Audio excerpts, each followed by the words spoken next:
చూస్ country delight, live better. ఇప్పుడే country delight app ని download చేసుకోండి. ఇప్పుడు నేను చాలా మంది ప్రేమిస్తున్నారు కదా మహి. ఇప్పుడు వైజాగ్ హీరో అని చెప్పుకోవచ్చు నిన్న. అదేం లేదులేండి, అలా ఏమి ఉండదు. చాలా మంది ఉంటారు వైజాగ్ లో తెలిసిన ఇన్ఫ్లుయెన్స్. ఎవరున్నారు? హర్ష సాయి ఒక అబ్బాయి ఉన్నాడు. మీ ఇద్దరు మంచి ఫ్రెండ్సే కదా? అవునవును, హర్ష ఫ్రెండ్స్. మన ఇష్యూ అప్పుడు మిమ్మల్ని హెల్ప్ చేయమన్నాడా? అంటే ఒకటి అడుగుతా మహి, చెప్పండి. దీనికి క్లియర్ గా చెప్పు. హర్షతో నేను కూడా ఫోన్ లో మాట్లాడాను. హర్ష నేను తప్పు పడట్లేదు, ఇష్యూ జరిగింది పాపం. ఆ ఇష్యూ వల్ల అబ్బాయి ఇక్కడి నుంచి అబ్స్కండ్ అయిపోయాడు, అంతవరకే. తను ఏదో హెల్పింగ్ చేస్తుంటాడు పాపం. మంచి అబ్బాయే. లైఫ్ అన్న తర్వాత ఒక స్టార్డమ్ లేకపోతే కొంచెం ఫేమ్ వస్తున్నప్పుడు చిన్న చిన్న తప్పుటడుగు వేస్తుంటాం, లేకపోతే నేనని చూపించుకోవడానికి చేసే ప్రయత్నంలో ఎవరివైనా కానీ ఇదిగో ఇట్లా జరుగుతుంటాయి. అది కామనే. జాగ్రత్త పడేవాడు నీలాంటి వాడు చాలా జాగ్రత్తగా ఉంటాడు, అలాంటి వాళ్ళు బయటపడతారు. అంతకుమించి ఏం లేదు అనుకోండి. కొంతమంది యూట్యూబర్స్కి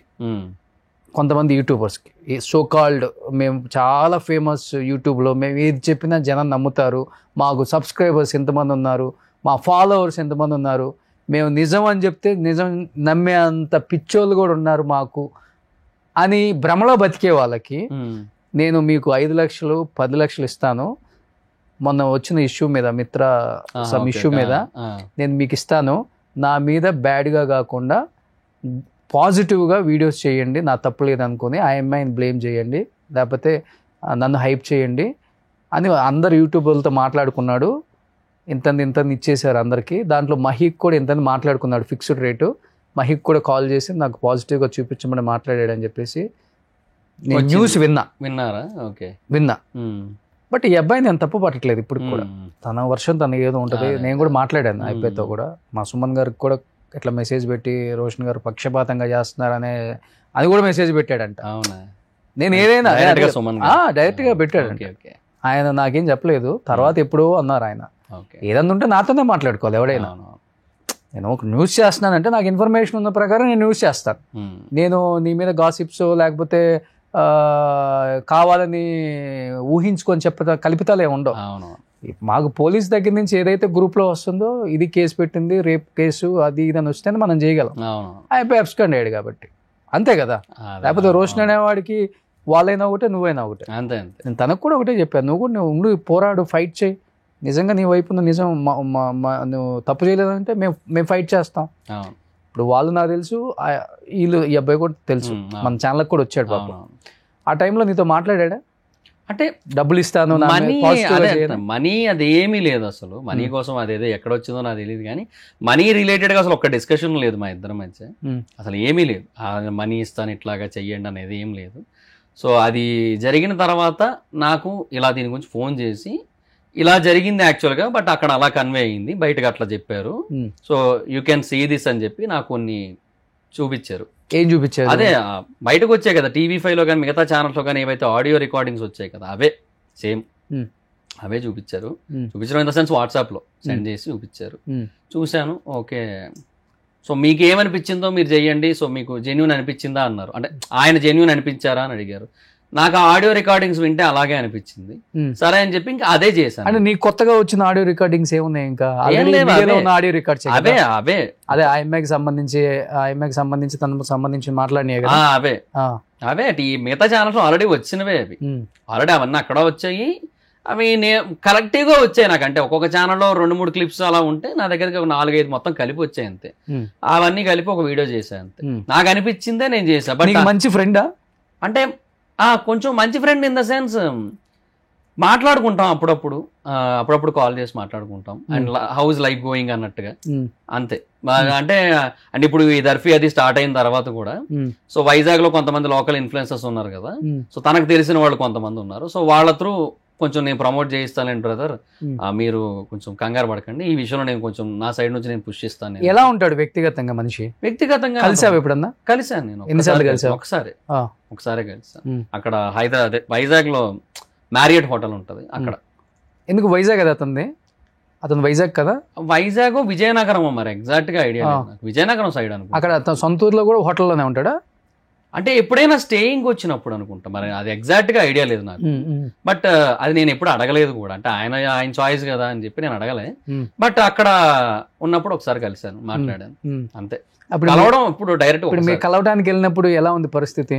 బాగున్నారు. డైరెక్ట్ రూమ్కి వెళ్ళిపోయావా, లేకపోతే నీ దగ్గర కూడా వాకీ టాకీ టీము అలా ఏం లేదు, సార్ని కలవడానికి మహిదర్ వచ్చారు? లేదు, అది ఎలా ఉందంటే బేసిక్ గా వాస్తవంగా చెప్పు. అదే అంటున్నా, యాక్చువల్ గా కార్ వచ్చింది డైరెక్ట్ గా, హర్షాసాయి కూడా ఉన్నాడు ఫ్రంట్ సీట్ లో, ఆయన కూర్చున్నాడు. సో కార్ వచ్చింది, నేను కార్ ఎక్కేసాను, అలా అక్కడికి వెళ్ళి అక్కడ కూర్చొని మాట్లాడుకున్నాం అంతే. హోటల్కి వెళ్ళి మాట్లాడు. రూమ్ లో ఇన్ ద సెన్స్ అలా కారిడార్ లో నడుచుకుంటూ మాట్లాడుకున్నాం. తర్వాత రూమ్ లో ఒక 10-15 minutes అట్లా మాట్లాడుకున్నాం అంతే. ఎంతమంది ఉన్నారు టీం చుట్టూ? ఒక 2-3 people ఉన్నారు. మాస్క్ వేసుకుని ఉన్నారా? ఉన్నారు. ఇక్కడ వరకు ఇది కరోనా మాస్క్లు ఉంటాయి కదా, తీలేదా మీరు ఉన్నప్పుడు కూడా? లేదు. అడిగావు ఇప్పుడు హర్ష ఎందుకు ఈ మాస్క్లు వేసుకొని జనం ఉంటారు నీ చుట్టూ? లేదు, అడగలేదు. పర్సనల్ గా కూడా లేదు, ఎప్పుడు అడగలేదు. ఏమో అంటే అతని ఇష్టం కదా అనేసి వదిలేసాను. Maybe that's kind of point of view ఏమో అనిపించింది. అంటే మేబీ నాకు ఒక్కసారి అనుకున్నా ఇలా కూడా అయ్యి ఉండొచ్చేమో. ఇప్పుడు వాళ్ళ ఫేసెస్ ఎక్కువగా రివీల్ అయితే వీడియోస్ లో, వాళ్ళని చాలా మంది తెలిసిన వాళ్ళు ఎవరైతే ఉన్నారో హెల్ప్స్ అడగచ్చు, హర్షాసాయి గారిని ఇట్లా హెల్ప్ చేయమని. బయట ఎందుకు తిరుగుతారు వీళ్ళు ఊరికే? అంటే వాళ్ళ ఇంటి దగ్గర అంటున్నా, వాళ్ళ ఇళ్ళ చుట్టుపక్కల. ఇప్పుడు మీ అమ్మ ఉంది, మీ అబ్బాయి ఏం జాబ్ చేస్తున్నాడమ్మా అని నేను అడుగుతాను. ఒక ఇంటర్వ్యూ చేస్తే మా అబ్బాయి మాస్క్ వేసుకొని హర్ష అనుకుంటాడు అని చెప్తుందామా ఇంటర్వ్యూలో? చెప్పు, వాస్తవం చెప్పరు. మరి మేబీ అది తెలియకపోవచ్చేమో, ఇప్పుడు ఇంత ఐడెంటిటీ హైడింగ్ జరుగుతుంది. నేను వాస్తవంగా ఒక డిబేట్ చేసేటప్పుడు ఇదే ఇష్యూ మీద గట్టిగా మాట్లాడితే ఆ మాస్క్ వేసుకున్న పర్సన్స్ నాకు కాల్ చేశారు. అన్నా, మా ఇంట్లో మా అమ్మ, మా నాన్న, మా చుట్టాలు ప్యానిక్ అవుతున్నారు, ఎందుకు మీరు లేనిపోయిన దాంట్లో దిగారని చెప్పి, మాస్క్లు వేసుకునే జాబ్ చేస్తున్నాడు అని చెప్పేసి మిమ్మల్ని టార్గెట్ చేస్తున్నారు మీడియా అంతా, మీరు మాస్కులు తీసేయండి అని చెప్తున్నారన్న. మేము మాస్కులు తీసేసి మీ దగ్గర ఇంటర్వ్యూ ఇవ్వడానికి వస్తామని చెప్పి నాకు కాల్ చేశారు వాళ్ళు. మరి ఏమైందో ఏంటో మళ్ళీ మార్నింగ్కి మా టీం అంతా కాల్ చేస్తుంటే వాళ్ళు ఎత్తలే.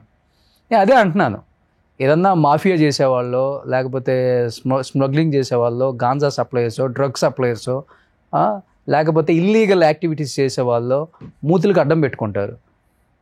జనానికి మంచి చేసేవాళ్ళు మూతులకు అడ్డం ఎందుకు పెట్టుకుంటారు అనేది నా క్వశ్చన్. అదే ఆ మంచి మీద ఎక్స్పెక్టేషన్స్ టూ మచ్ అయిపోయి కూడా ఏముంటది, ఆయన ఎంతమంది చేయగలుగుతారు? చేతనైతే చేస్తాము, లేకపోతే లేదు. ఇప్పుడు మా ఛానల్కి వచ్చారు, ఆ మాస్కులు పెట్టుకుని వచ్చారు వాళ్ళ టీము. అవునా? అదే చెప్తున్నాను, ఏదో ఒక రోజు దీని మీద నేను గవర్నమెంట్ మీద గట్టిగా ఫైట్ చేస్తాను. మీరు ఫస్ట్ ఇలాంటి వాళ్ళని ఎంకరేజ్ చేయడం ఆపేసేయండి చెప్పాను. అప్పుడే చెప్పాను నేను, అసలు ఈ మాస్క్లు వేసుకొని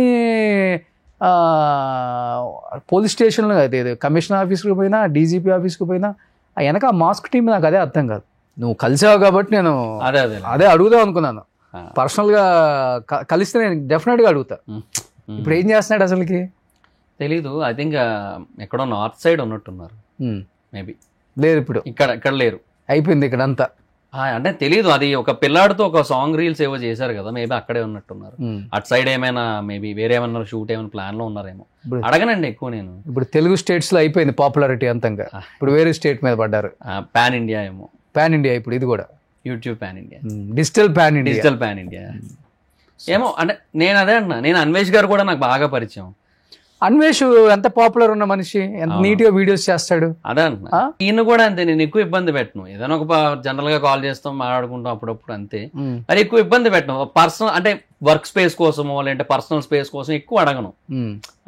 ఇప్పుడు ఆదిరెడ్డి గారి ప్రాంక్ కాల్ చూసారన్నారు కదా తమ్నైల్, అదే దాంట్లో యాక్చువల్ గా అన్వేష్ గారిది కూడా ఉంది ప్రాంక్ కాల్. అది ఆయన కూడా ఇట్లా బిగ్ బాస్కి వెళ్తున్నారని చెప్పి అనమాట. అట్ అది లేదు, తర్వాత మళ్ళీ చెప్పేసాను, లేదండి ప్రాంక్ ఇది ఇట్లా చేయించారని చెప్పి. వెళ్తే ఇంకా నీకు ఆ బిజినెస్ కి ఇంకా బాగా బూస్ట్ అవుతుందని హ్యాపీగా ఫీల్ అయ్యా బ్రో అన్నారు ఆయన. అట్లా మాకు మంచి బాండింగ్ ఉంటుంది. అంటే నేను ఓవరాల్ గా అందరితో మంచిగా ఉంటానండి. అంటే నా ఉద్దేశం ఏంటంటే, ఒకరితో టూ మచ్ గా నెగిటివ్ అయిపోవడం వల్ల ఏం వస్తుందిలే అనే ఫీలింగే ఉంటుంది ఎండ్ ఆఫ్ ది డే, అంతే. ఇంకా సుమన్ టీవీలో మీ పర్సనల్ అండ్ బిజినెస్ ప్రమోషన్స్ కోసం కింది నెంబర్ కి కాంటాక్ట్ చేయండి.